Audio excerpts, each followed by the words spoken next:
Buenos dias. Buenos dias. My name is Rocio Garcia, Senior Organizing Director with the Grassroots Collaborative and the People's Unity Platform. I'm also a mama of a CPS student, a CPS graduate myself, and as someone who was born and raised in Chicago's Southwest Side, I deeply love my city and my neighbors. That's why my city's budget is personal to me. This budget fight didn't start in City Hall, and it didn't end here either. Over the past 8 months, our coalition of community groups, neighborhood leaders, parents, educators, and workers engaged hundreds of thousands of our neighbors. We knocked on doors, made phone calls, hosted town hall meetings with the mayor and our alder people, all to talk to our neighbors about what they needed from this year's budget, what they needed in these uncertain times as we face continued attacks on our wallets and our neighborhoods by the Trump administration. We organized in every part of the city to listen and then to say clearly and collectively how public dollars should be raised and spent. And what people told us over and over again was simple and powerful. We deserve safer, healthier, fully resourced communities, and rich corporations can afford to pay for them. Working families cannot. We stood here together from all corners of our city on October 16th as Mayor Johnson introduced the Protecting Chicago budget, a budget proposal that responded to what Chicagoans were saying and included what our coalition has been fighting for. It invested in our communities and asked corporations to chip in. On Saturday, City Council passed a budget that includes much of that budget. Real victories because we forced the opposition alders to include them. Together, we won permanent funding for mental health crisis response, violence prevention, public mental health clinics, peacekeepers, investments that make our neighborhoods safer and healthier. We protected and expanded youth jobs. We defended public health, invested more in early childhood, and redirected funding from 500 police vacancies to service our communities really need. We secured a $1 billion TIF surplus, making that the largest city investment in schools, parks, and libraries in Chicago's history. And we passed a tax on social media corporations to expand public mental health care and non-police crisis response. We also forced the corporate caucus to abandon some of their worst ideas, including doubling garbage fees on working families, cuts to youth jobs, and cutting $100 million from the TIF surplus. All of this happened because people organized. Chicagoans spoke up and showed up. And Mayor Johnson and a group of courageous alders stood firm on their values and responded to what people said they needed. But let's be honest, this budget is unbalanced. Because when the moment came to ask wealthy corporations to pay even modestly, too many alder people said no. Instead, 30 alders voted to send predatory debt collectors after Chicagoans for unpaid ambulance fees and water bills. They moved to remove caps on police overtime that's already been abused. They passed a budget that ignores expert financial analysis and will push us toward devastating mid-year cuts next spring. They chose cruelty when fairness was right in front of them. They chose punishment as a revenue strategy and poverty as a business model. 60% of alders chose to protect the profits of wealthy corporations instead of protecting Chicago's working families. 80% of Chicagoans want City Council to tax wealthy corporations. But make no mistake about this budget. But make no mistake about why this budget fight was so vicious. Front groups such as One Future Illinois and Common Ground Collective, funded by billionaire donors, spent big money trying to misinform communities and protect corporate profits. Chicagoans are paying attention. We know who listened to donors and corporate lobbyists instead of our neighbors. We will not forget which alders chose corporations over community, because we've been organizing across the city for months and we're not stopping now.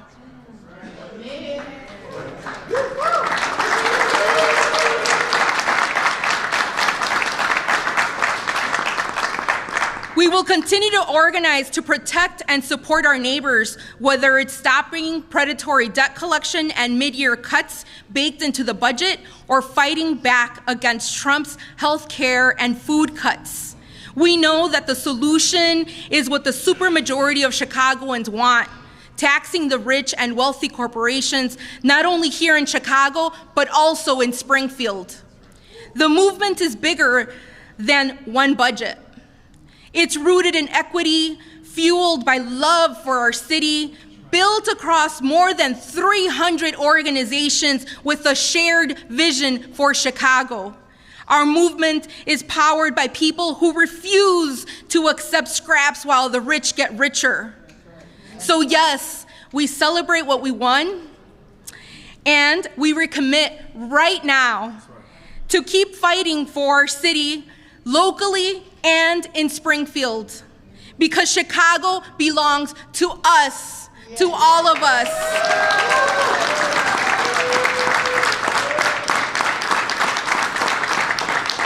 To the people who live here, work here, raise families here, not the corporations trying to extract from it. If you believe in that vision, we invite you to join us, because we are the many and none of us are backing down.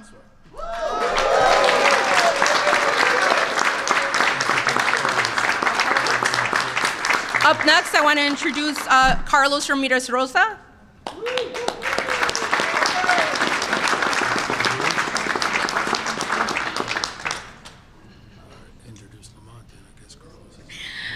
I guess I'll go on to the next speaker, Lamont Robinson, Alderman.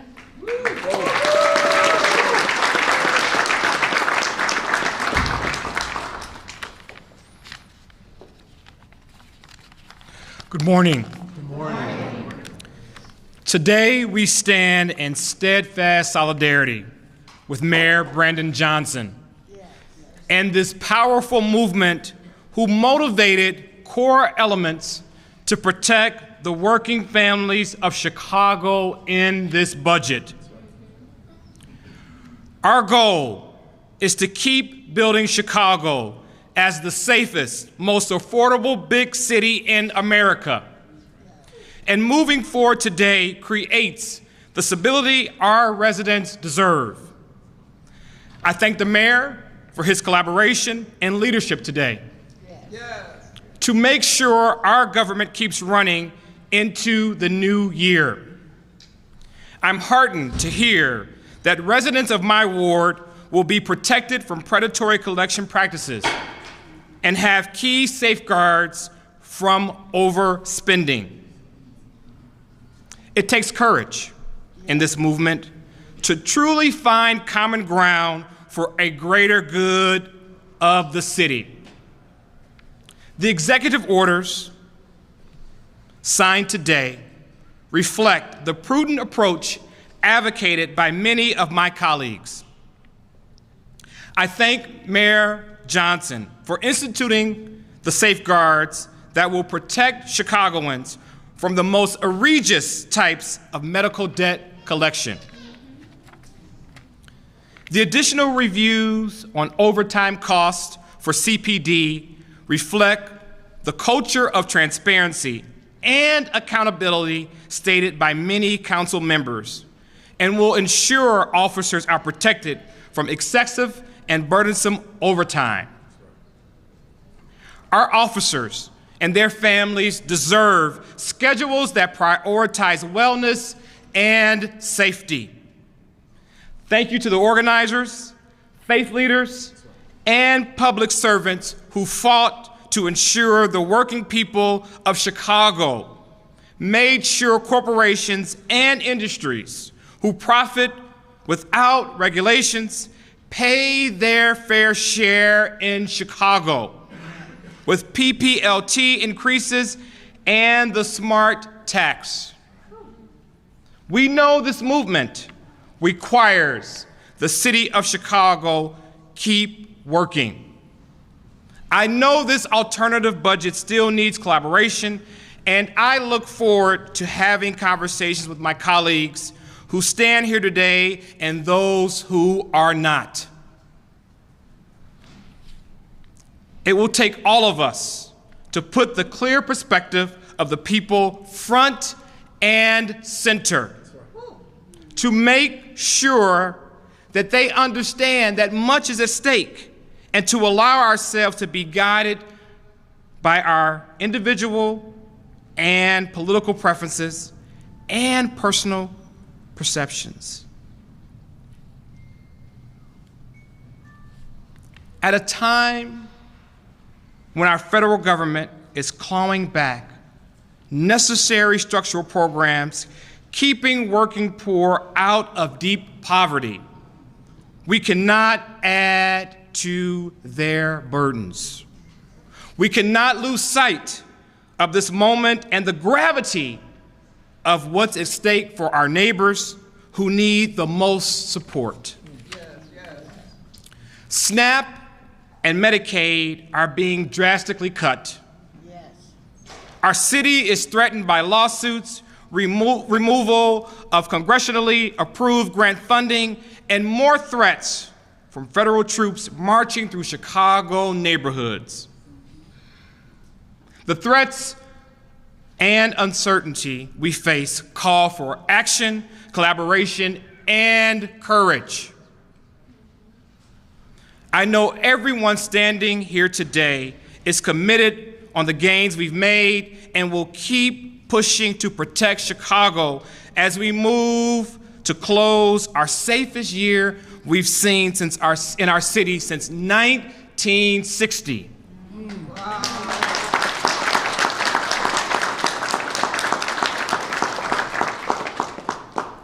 Thank you, Mayor Johnson, for investing in elements like youth employment, community violence intervention programs, and programs that prevent gender-based violence. We must make sure our government keeps working so these programs can continue to make a positive impact in the city of Chicago. I would like to welcome up our mayor, Mayor Brandon Johnson.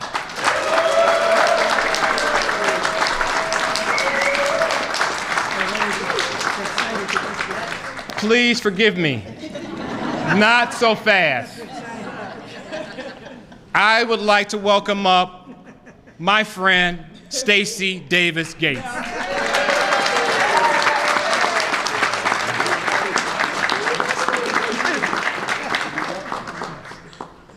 And it was like, yes, it's over. Christmas. Yeah, because y'all been here just like everyone else has been here, right? Up with the worker. Shout out to the workers who make everything go round.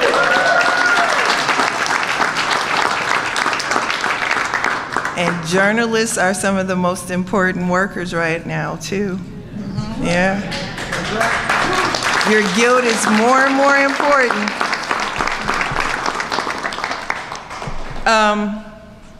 So my name is Stacey Davis Gates, and I am a high school history teacher. And I became involved in the Chicago Teachers Union because I taught in school communities that didn't have the things that they needed. And then they closed them for not having the things that they were not provided. And it just felt like we were always chasing our tail, going to job fairs. And so a group of us got together and said, how about if our union advocated for school communities more robustly, creating the capacity to not just fight for the bread and butter of a job, though that is very important, but also the needs of our young people and the families that need school communities in their neighborhoods. And that fight was fierce. You would imagine that that would be easy to do, to offer people what they deserve just because they deserve it. And we have met such great resistance trying to lower a class size. We did that. Trying to create more sustainable community schools that give young people an opportunity to see their school community as an anchor, right? And this fierce opposition, it's something. So I'm so proud that my union elected me to do this, to join with all these people here today to create a type of city that our students deserve because their families deserve it. And I want to honor them and their unflinching courage and dedication to people and loving people. Can you all clap for these people?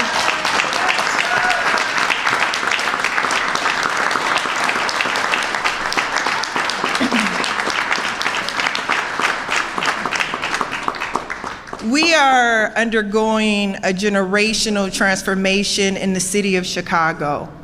And that's what is so confusing about this time, because you have pundits trying to figure out who won. Who won?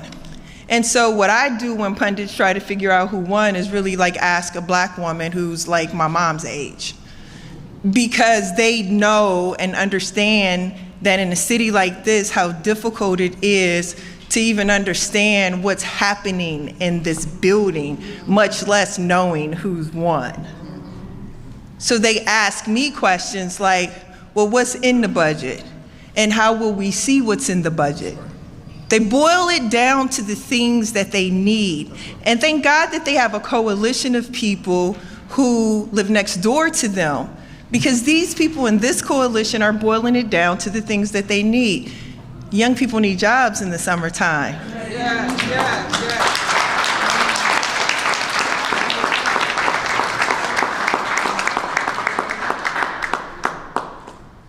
Mental health care needs to be sustained and expanded.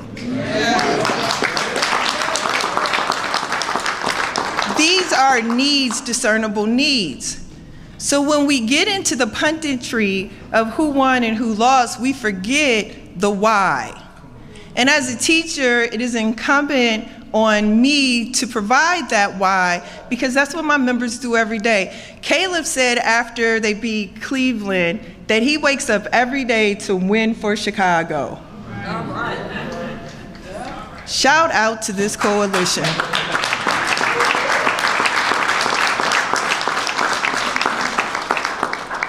Because you have to wake up every day to win for a city that has sold off parking meters and skyways at the expense of our schools, of mental health care.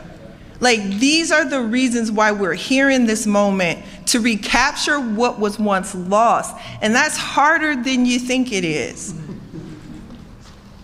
And so we thought, because Donald Trump gave wealthy corporations and the ultra wealthy a tax break, he gave them a tax break. Now, where he got that money from was from Medicaid, it's from public education, right? It's from SNAP, it's from all of these things that working families in this city need. And so we thought it would be a fair trade, that they would say, I didn't even expect this windfall of money. So how about? If there's one thing that I know about the people in this coalition and my union, is that they hold this city down.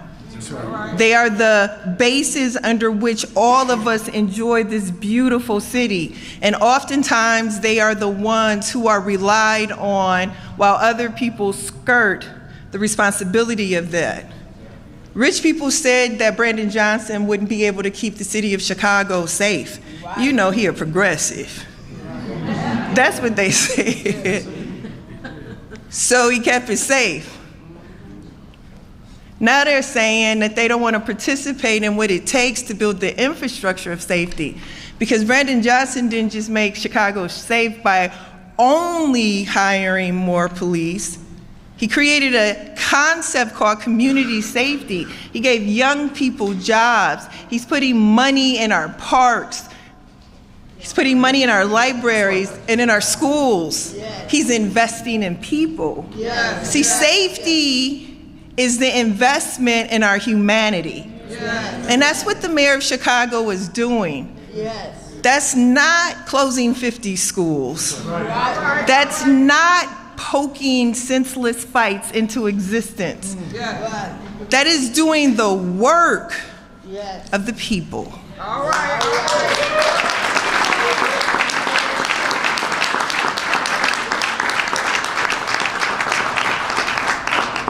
So in the spirit of this holiday season, I want us to actually put first what we understand, that government always lags the people. A supermajority of Chicagoans believe that rich people should pay their fair share. Yes, that's right. That's right. I ain't make the rules, man. I just am reading the results. All right. So it's going to happen, because that's what happened with an elected representative school board in the city of Chicago. See, our mayor understands what progress and organizing looks like, because he's been a part of that type of change before.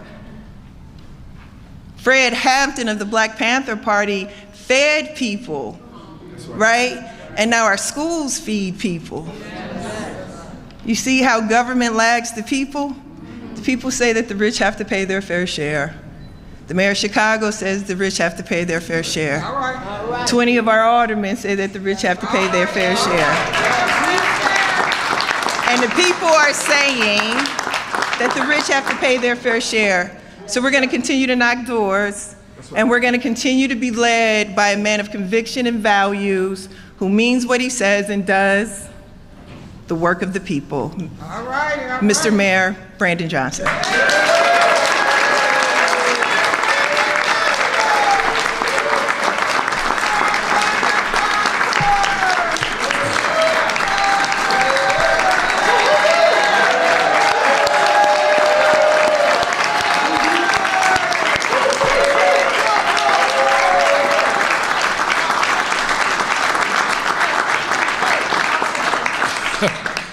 Wow, well, thank you so much. Good morning, everyone. Good morning. Well, I remember, just a few years, it feels like just a few years ago, where this entire coalition stood on the other side, looking at the mayor's office, demanding the very things that we won in this budget.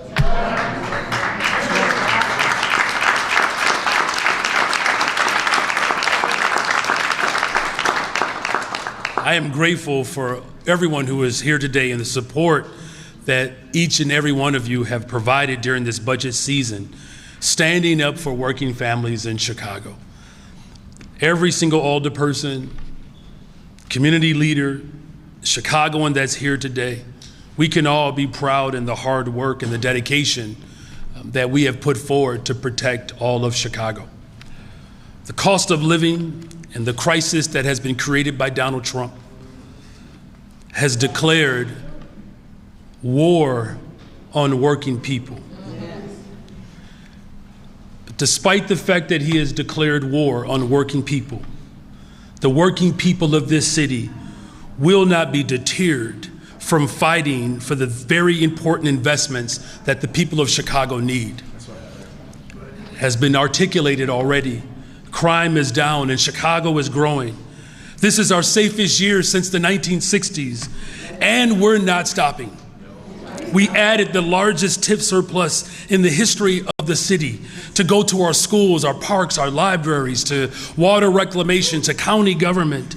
These investments create spaces for our young people to grow and thrive and keep our city safe. We protected youth employment. We added the SMART tax to support mental health. And it wasn't just the elected representative school board that we fought for, that people said that we could not win. It was also treatment, not trauma, that we fought for, that people said we could not win. And here we are standing today.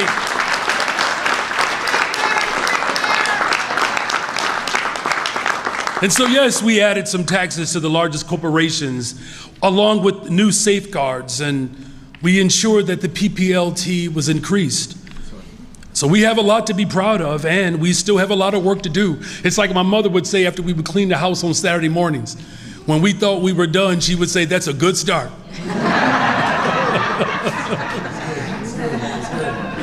And these investments create the stability that the Chicago families deserve. It's an important step to keeping our city safe and making it more affordable.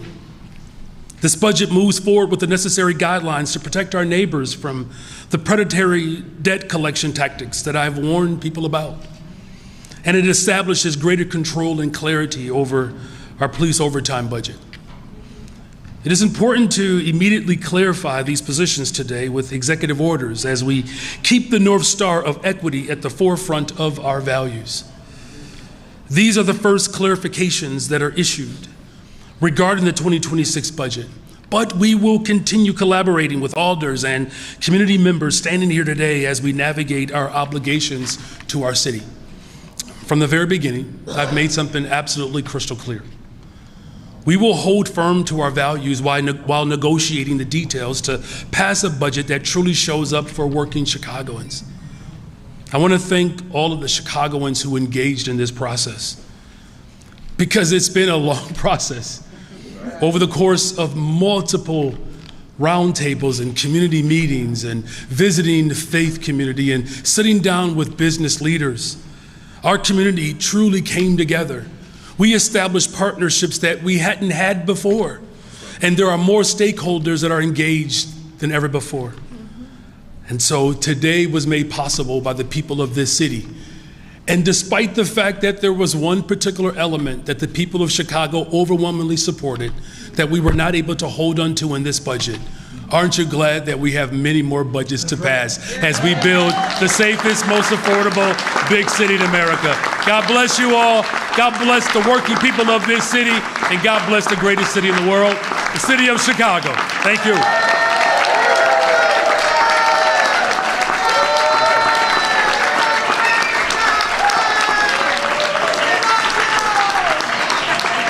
Thank you. And with that, we'll take questions. Thank you, everyone. We'll do one question, one follow-up. We'll start in the back. Thank you. Good morning, Mayor. Good morning. Could you talk about, with the concern over the budget, not having enough money for everything, and the federal government is threatening to withhold $50 million from Chicago until there's a safer CTA or stronger CTA safety plan. What are you doing to try to make public transportation more safe, especially with another attack today, a deadly shooting on a CTA train? Yeah, look, we have worked overtime to ensure that we continue to drive violence down in the city of Chicago. And one act of violence is one too many. Our approach has been pretty straightforward, that working with Springfield to get the necessary resources added to our public transportation system so that we can continue to grow the full force of government approach. Policing, preventative service, mental health support services, all of that is necessary. None of that is new to our approach. In fact, what we are simply saying is what we have been saying for some time in this city. What works has to be properly funded, right? And so that's why the approach that we're taking, will be ongoing, but it's not a new approach. And of course, we know that the investments that we're making today, we're confident that that's going to lead to a return of that investment that ultimately continues our path to building safe and affordable communities across the city. Does this new budget add any money to the CTA? And what would happen if the city loses that $50 million in federal funding? Well, the state funds CTA. I think we all know that. And what we do add to is critical. You can add police to the CTA. What we are adding are critical investments to make sure that our city is safe. And that's all encompassing, as I've said repeatedly. That's mental health support services. And yes, that means having strategic deployment of law enforcement. That plays an incredible role. But again, these are not new approaches. It's a matter of making sure that we have full investment in our approach to have a safer experience on our public transportation system. And I'm confident that as these investments continue to take hold, we're going to continue to see what we have seen thus far, is that violence continues to go down, and we take this approach seriously. Hi, Mayor. Hi. So you're not signing the budget, you're not vetoing the budget. Why not sign it? You got 98% of what you wanted. Well, because there are some elements of this budget that, quite frankly, I don't want to give a signal to the people of Chicago that I support what I believe is one of the most detrimental and immoral aspects of this budget. You know, many people talk about sending the wrong signal to corporations. I can hardly wait till we have politicians in this city, in this state, in this country that are more concerned about the signals that we send to working people than big corporations and the ultra-rich.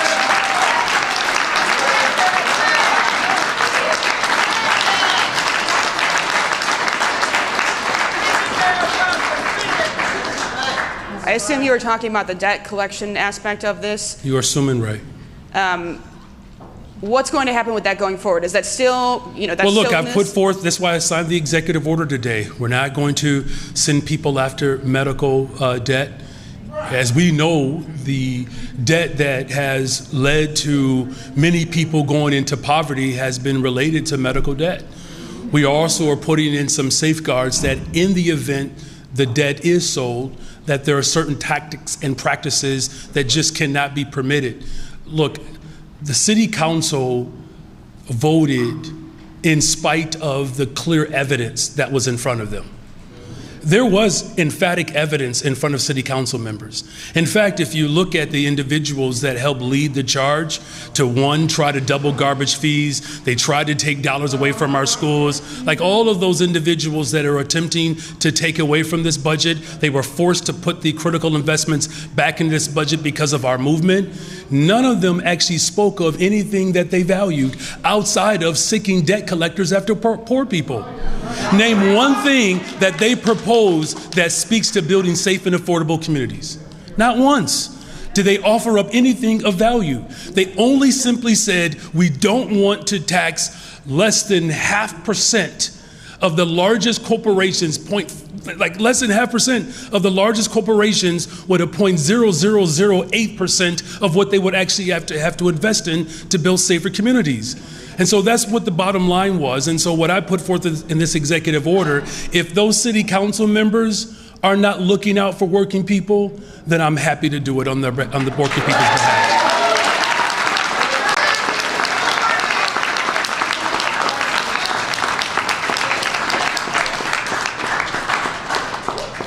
Good morning, Mayor. It was just a few days ago that you called the proposal that was approved morally bankrupt. Now you're saying it's a win. If you believe it's morally bankrupt, how can it be a win? Well, the reason why it's a win, so let's just parse apart what I actually said. I said that there was one component of what they were proposing was morally bankrupt. Because it is immoral to send debt collectors after working people and poor people at a time in which Donald Trump is attacking poor people. That's depravity.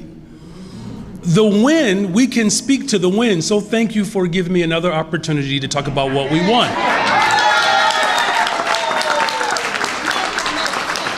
So we did protect youth employment, even though they tried to take 5,000 positions away.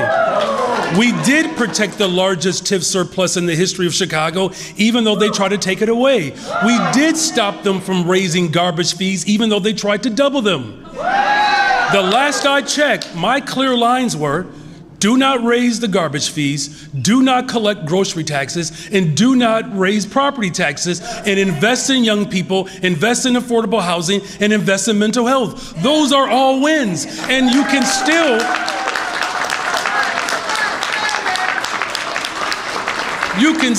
call out the wins while also calling out the most egregious aspect of what these individuals put forward, which is morally bankrupt at a time in which the President of the United States of America has declared war on poor people. The last thing the city of Chicago should be doing is signing up for that war.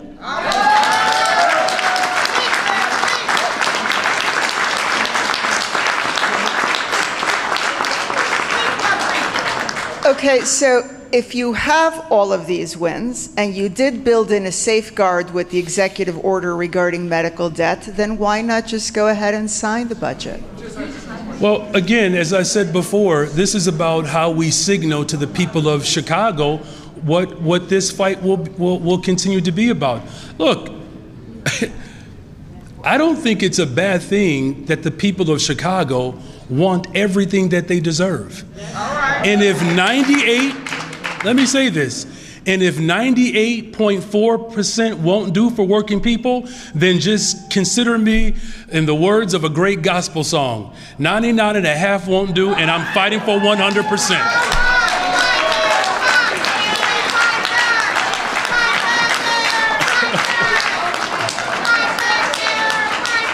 That's a shout out to Hezekiah Walker. So if you're just wondering, you have to go Google it.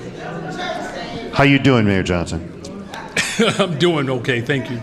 The city, your budget, your initial budget also included more than $100 million in debt collection. How does this executive order that you've signed change the city's policies around debt collection beyond what the various collection agencies are already doing on the city's behalf?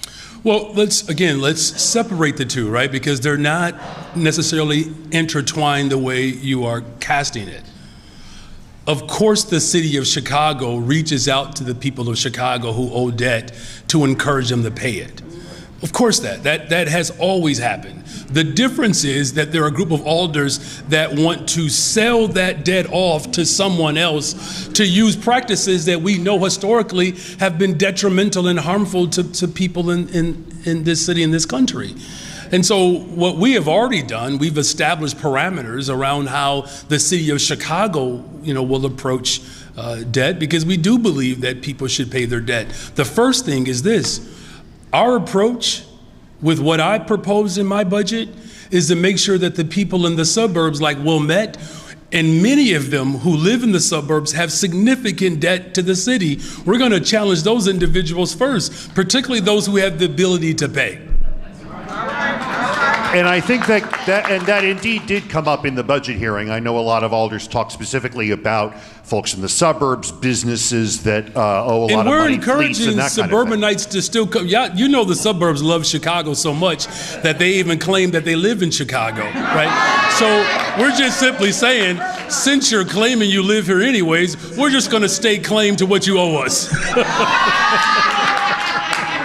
And I think I know the answer to this question, but I'll ask it anyway. I know I see a number of city council members behind you.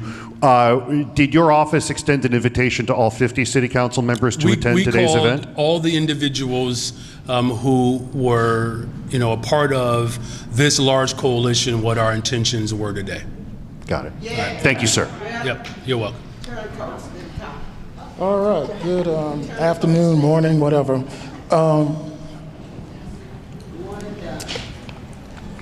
Now that get my thoughts together, the alternative budget block of older folks say that you have not negotiated in good faith and that they frankly don't trust you, what will you do beyond denial, deflection, and buck passing to change that perception? Well, first of all, we have been collaborative. Here's how collaborative we were.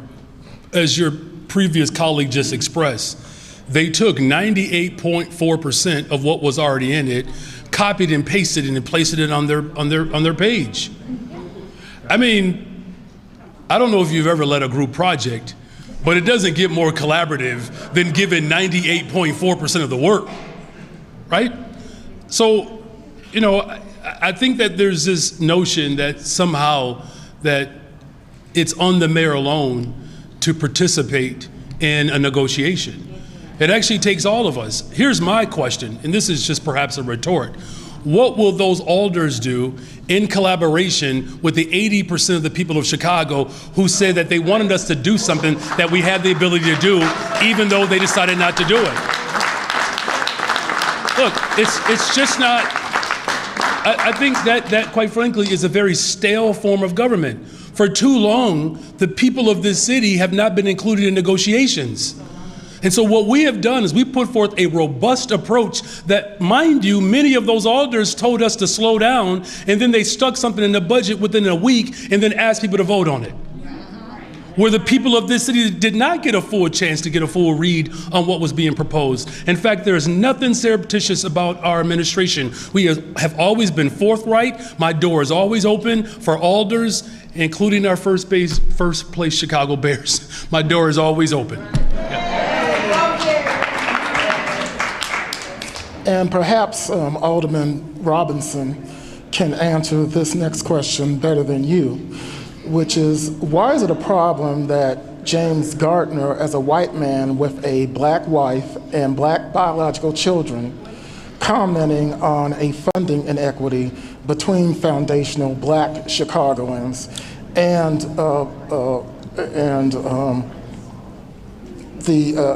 your administration on IAs and potential immigrants as far as funding?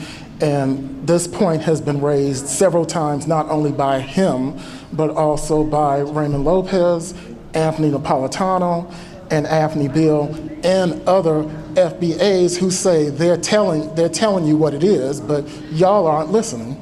All right, thank you for that question. Alderman Robinson, you want to speak to why you get to speak on behalf of black people?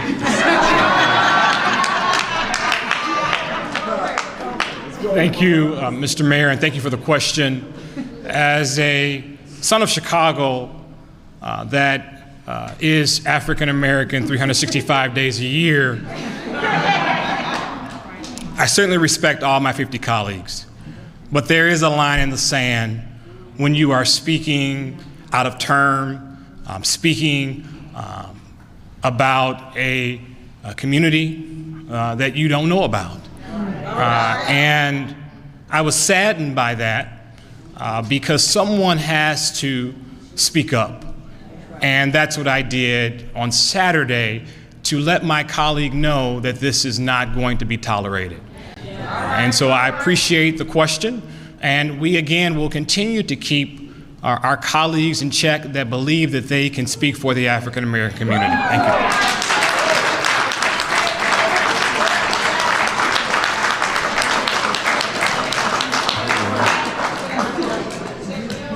Good morning, Mayor. Good morning. I'm wondering, as you hold this campaign-style event with your coalition, the president of the Teachers Union, if you have any concern at all about your power over the next year, given that City Council has demonstrated it can organize and it can go around you and it can enact something that you disagree with, something that you call portions of morally bankrupt without your signature. What does that mean for your governing next year? Well, let's just get a couple of things straight, because I want to be emphatically clear. I do appreciate the fact that you called it a campaign-style event, but I want to make this emphatically clear. This is not a campaign event.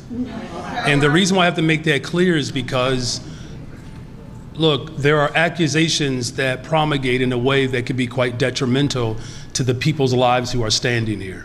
So I just want to be absolutely careful that we do not, whether it's the intention or not, put the OIG in a position where somehow people are being investigated because of the type of question that was asked. This is not a campaign event. The last I checked, this is the office of the mayor, and I'm the mayor.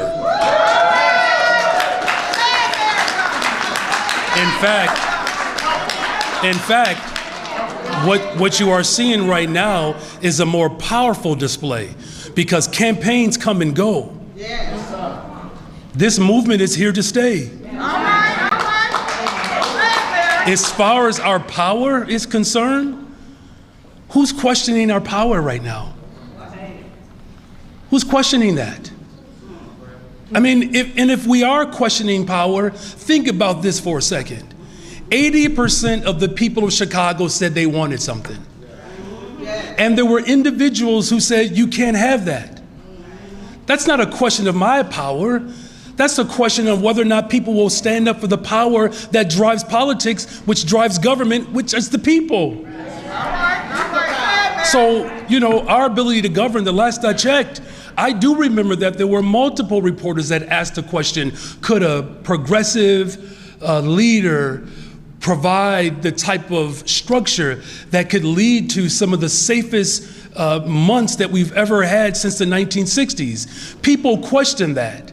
But yet somehow we've demonstrated that we're able to do that. People question whether or not we could actually create a revenue stream that could invest in people's mental health. We have done that. That's power. People question whether or not we could have 6 cranes and 18 that are in the waiting. That is power. We've done that. The last I checked, there is more power that is on display for working people than we've seen in 40 years. Check the power. The power is in the hands of the people, and as long as that power is in the hands of the people, the city of Chicago is well on its way to be the safest, most affordable big city in America. So look out 2026.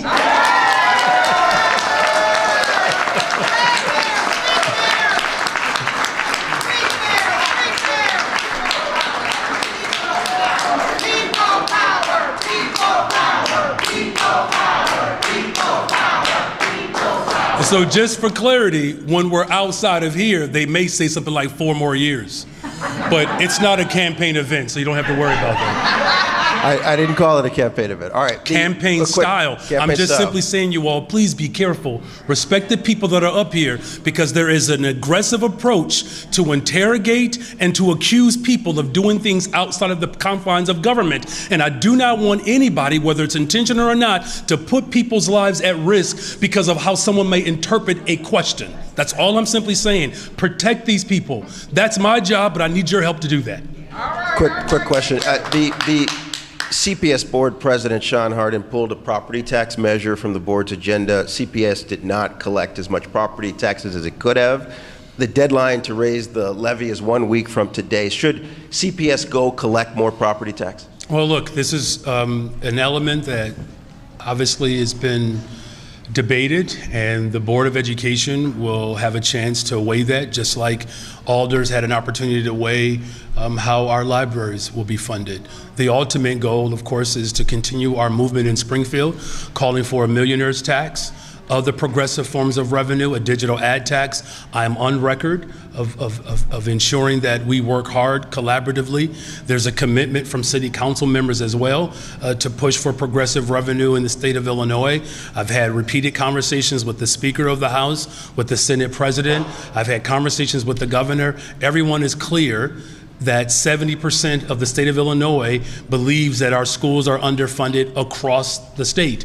And here's an opportunity for the Board of Education to have this conversation and debate, but whatever they decide, that conversation doesn't end with that decision. That conversation continues in Springfield. Hey, Mayor, good morning. Hey, good morning. The city generally doesn't have medical debt, so what exactly are you stopping the collection of? Can you just walk us through a little bit? They do. It's about $800 million. Ambulatory is part of medical debt. Okay, so it's roughly $800 million of medical debt that we're going to prevent that from being sold. So we just all understand it. So there's debt that's out there that the city comes down and tries to collect from individuals, and you are putting a cap on how much can be collected. Can you give us an example? Which part do you need clarity on, medical debt or the structure of the entire process? Can you give a little bit of a sentence on both? That'd be great. Okay, so again, there's about $800 million of medical debt right now that people of the city or around the city owe to the city of Chicago. We're not going to allow the medical portion of debt to be sold off. As far as what can be collected, we're establishing parameters and guidelines that prevent, in the event the debt is sold, it prevents a particular entity from using certain tactics that, quite frankly, we find to be harassing and dehumanizing. As it pertains to the police overtime, were there other things on the table that you were looking at? I mean, there's a lot of money going out of the city's coffers with settling old lawsuits and so forth. How did you decide on this category to be the one to sign the executive order about? Thank you for that question. So what we've seen over time is that our police department has not adhered to the same standards for overtime as other departments. So we're essentially putting them on par with other departments. That's all we're doing. Good afternoon. Good morning, It's Mayor. good morning still, okay. Do you anticipate making any other changes or requesting any other changes to the budget before it actually goes into force? It's possible. Yeah, as we go through the full amendment process, there's a number of things that we're likely going to have to clean up. On December 29th or after the new year? Throughout this process, so after the new year and even today. Yep. Today? Yeah, I mean, listen, the process is ongoing. Here's the thing. We all agree that the budget is a living document. And so there are elements of this budget that we already have flagged that will start to go through you know, a process to ensure that the numbers are matching. And let me just be very clear, even with what they presented, our budget and finance team, they have gone through this repeatedly, and even what was submitted to us doesn't match, right? So there's already a gap between our expenditures and our revenue. Hi, Mayor. Hi. Could you share a bit what the moment was like for you when you made this decision? You know, where and when were you, and who did you consult with beforehand? I mean, if I tell you everything, then it's going to be very difficult for my story to be picked up by Spike Lee. And look, you know, I think what it really boiled down to was, you know, there are so many people in Chicago who are hurting right now, and that there is a level of fear and anxiety that I'm looking to squash. And the decision-making process has always been centered around our love and care for the people of this city. That's it. Now, you know, in terms of who I consulted, of course, you know, I have a strong executive team. There are a number of alders that, you know, I have a regular cadence with. There are other key stakeholders that have lived experiences that are useful for me in this time, you know, and just know that I didn't make this decision alone, because I don't make any of these decisions alone. Even though it ultimately rests on me, this is a collective, collaborative, audacious community of freedom fighters. And this budget, you know, quite frankly, I want to acknowledge and honor the people that made this budget possible, people who are not here with us today. You know, so, you know, I thought about the hard battles and the fights to keep mental health clinics open and schools open, and to challenge the ultra-rich to put more skin in the game. So I took all of that into consideration, along with trusted advisors, to ultimately come to the conclusion that I have to continue my work to protect working people while also finding a pathway to move forward. It's a, you know, a fine line to walk, but, you know, it's a walk that is, you know, guided by our faith and our core convictions and, of course, our values. And just to clarify, removing the ambulance debt, does that imperil the $90 million that alders think they can get from selling the overall debt, and how much of that $90 million? No, it does not. Again, I think that the speculation around whether we could sell the debt is, you know, I would not necessarily gamble, you know, with that speculative approach. It's why I was so vehemently opposed to it. But it doesn't mean that we're not going to exercise our executive leadership. What we had to do was put parameters in place that would not exacerbate what Donald Trump is doing to working people in this city. I'm not going to be a willing participant in the effort to ultimately undermine the interests of working people. So to the best of my ability, working collaboratively, we found a frame and a structure that we think provides some safeguards, but even still, it's not the pathway that the vast majority of the people of Chicago wanted to go in, but it's the hand that we've been dealt, and we're gonna figure out how to move forward regardless of the fact that I don't believe it was the moral thing to do. Hi, Mayor, and I want to ask this question of you and Alderman Robinson on a different topic. Multiple reports that Bears brass were actually visiting Michael Reese, the Michael Reese site again, and so I just wanted to see from both of you, is that site back in play? I have not had a conversation with President Warren.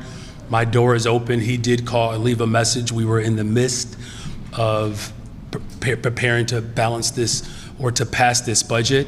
And now that this process has come to paration, it gives me some time to open up, another conversation with President Warren. But, as far as their interests are concerned, I don't have a full read on that.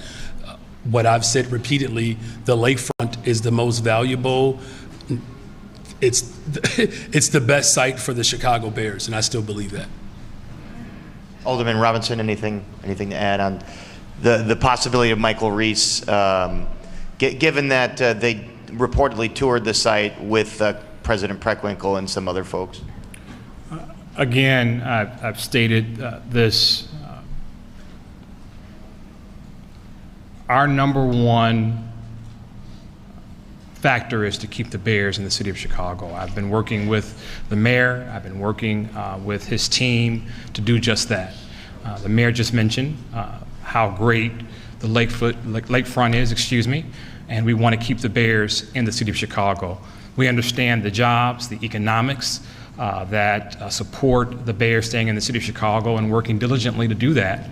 And I will keep my foot on the pedal as the alderman of Soldier Field, as the alderman of Michael Reese, again, to work with the mayor and his administration to signal that, again, we want to keep them in the city of Chicago. Thank you. You're welcome. All right, is this the last one here? Okay. I thought I might be first. It's all right. Can you make sure his mic is on? Give me just a second.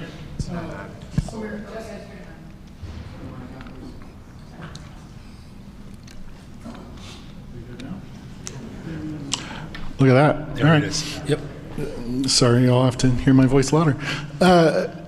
So, state law requires a balanced budget. Your administration does not believe that what was approved is balanced. Given that, why not veto? And were you worried that either that would get there would be an override vote, or that it would go into the year without a budget? Yeah, look, my first priority is to make sure that we're protecting Chicago. And what we've been charged to do under extraordinary circumstances right now is to figure out the pathway moving forward. That's my ethos, that's my guiding principle, is to put in the work. There are obviously some discrepancies that even the individuals that were a part of the 1.67% of the rest of the budget, they also recognize that there are some discrepancies there. I'm not going to make light of it, and the work continues. What I am most concerned about is not just our ability to ultimately make the numbers work in the immediate run. It's if those speculations are off, what that means for working people midway through the year. That's what I'm most concerned about, and our work will speak to that concern. And obviously, we're going to work with every single alder to ensure that we don't have to have mid-year cuts and layoffs, even though right now, the way this budget has been structured with the last bit of amendments, there are obviously some significant concerns there. And you came into this budget process describing and carried on throughout that the corporate head tax, tax the wealthiest, the largest corporations, asked them to put more skin in the game. Mm-hmm. You obviously have some backers on that, but it largely fell flat with a lot of the moderate members of the council, even some progressives who voted against or voted for the budget you oppose. You've described your opponents as mischaracterizing that or attacking you. Do you think any of the fault in it not being ultimately approved lies in the way that you messaged it, or that you didn't communicate earlier with aldermen that it, they say it might impact smaller businesses, or that because it's only a tax on the employees, you can't actually go after just JP Morgan as opposed to, a janitorial company or something with much smaller margins? So can you frame your question within that? Yeah, aldermen, that's fair. Aldermen say that the head tax doesn't just go after the wealthiest and largest, that you don't have that ability. You can't tax income, you can't prorate the amount based on the size of the company or how much money they make. Do you think that that's part of the reason that the head tax wasn't approved? No, I do not. In fact, the reason why quite frankly, was not approved is because you had significant donors who spent millions of dollars to convince a handful of alders that it was better to protect their interests than protect working people. Because if you were to talk to some of those alders who voted in favor of this iteration of the budget, a number of them will tell you that they support the corporate head tax. They'll tell you that. Now, there are some who fundamentally oppose it, and it's just an ideological dynamic. But what's ironic about even those who are ideologically opposed, people characterize me as an ideologue. I did not even take an ideological stance here. I just took the position of 80% of the people of Chicago, right? And so I'm not going to, overly speculate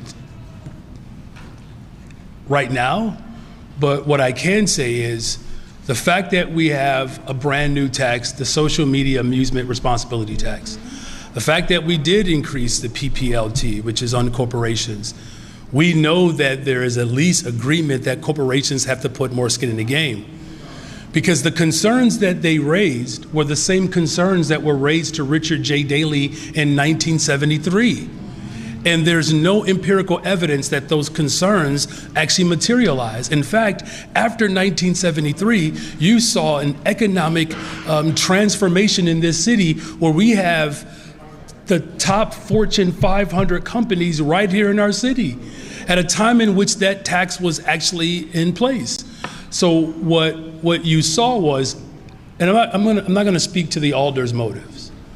What you saw was the interests of corporations and the ultra-rich that desperately needed to stop something from happening because they know the momentum is moving in a way that is going to transform not just Chicago's economy, but economies around the country. You know, we stand here at the entrance of this office where Reverend Dr. Martin Luther King came through these doors a generation ago, and he was clear about one thing. As Chicago goes, so does the rest of the country. I'm going to name check a publication right now. When was the last time the Washington Post opined on a city's budget? I mean, that should be a signal to not just the city of Chicago, but the country. There is a deliberate, concerted effort to stop a progressive working class movement to ensure that we have the balance of powers in this country where working people's interests are prioritized over the few. I'll quote it one more time. You can have a democracy or you can have wealth concentrated in the hands of the few, but you cannot have both. This budget is not just about securing and protecting working people. This is about our democracy right now. You have a president that has... You have a president that has declared war on poor people in this country while at the same time setting up war in Venezuela. It's not a coincidence that where natural resources exist and where there's a power movement of working people, that becomes a threat to the oligarchy. Well, listen, the threat to the oligarch did not go away because we did not secure the corporate head tax. Let me make this point absolutely clear. Don't think that because it's not in this budget that we're not going to fight for it for budgets to come.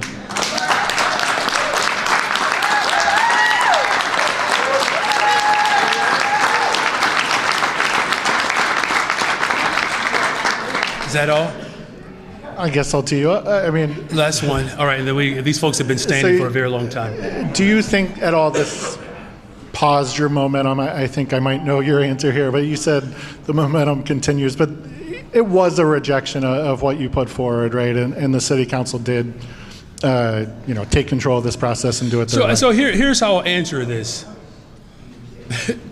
If you think that after we secured 98.4% of what we wanted in this budget, that somehow that's going to pause our momentum. In fact, I would actually argue that it has motivated and strengthened our momentum